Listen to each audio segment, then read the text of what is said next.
nila ang buhay nila para sa kalayaan.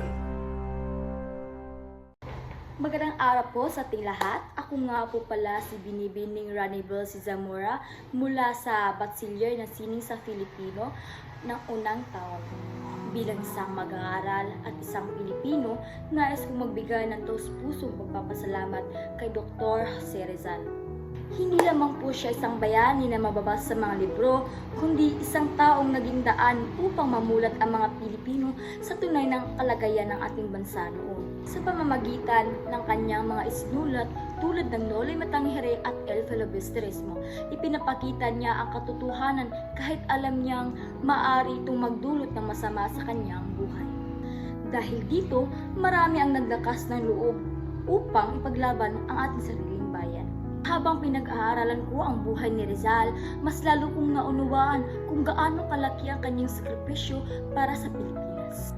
Isinasantabi niya ang sariling kaligtasan at kapayapaan para lamang may paglaban ang ating karapatan bilang mga Pilipino. Bilang kabataan ngayon, minsan naisip ko kung kakayanin ko rin bang gawin ang ganoong sakripisyo na ginagawa ni Rizal para sa ating bayan. Dahil kay Rizal, natutunan ko hindi hadlang ang pagiging bata upang magkaroon ng ambag sa lipunan sa simpleng paraan katulad ng pagiging responsable, pag-aaral ng mabuti at pagiging tapat. Maaari rin natin ito mapapakita sa pagmamahal ng ating bansa. Hanggang ngayon ay ramdam pa rin ang kahalagahan ng kanyang mga aral sa panahon kung saan laganap ang maling impormasyon, korupsyon at minsan ay kakulangan na malasakit sa kapwa. Nagsisilbing gabay ang mga kanyang mga salita upang maging mapanuri at makabayan tayo ngayon.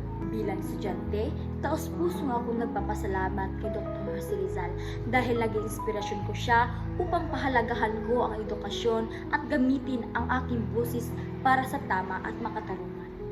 Sa pagtatapos, nais kong muling magpasalamat kay Dr. Jose Rizal sa kanyang kabayanihan at pagmamahal sa ating bayan. Ang kanyang buhay ay patunay na ang tunay na bayani ay hindi lamang lumaban gamit ang armas, kundi sa pamamagitan ng kanyang talino, katotohanan at malasakit sa kapwa. Naway, patuloy nating dalhin sa ating puso ang kanyang mga aral at maging inspirasyon siya sa bawat Pilipino na papangarap na mas maayos at mas mapayapang bansa.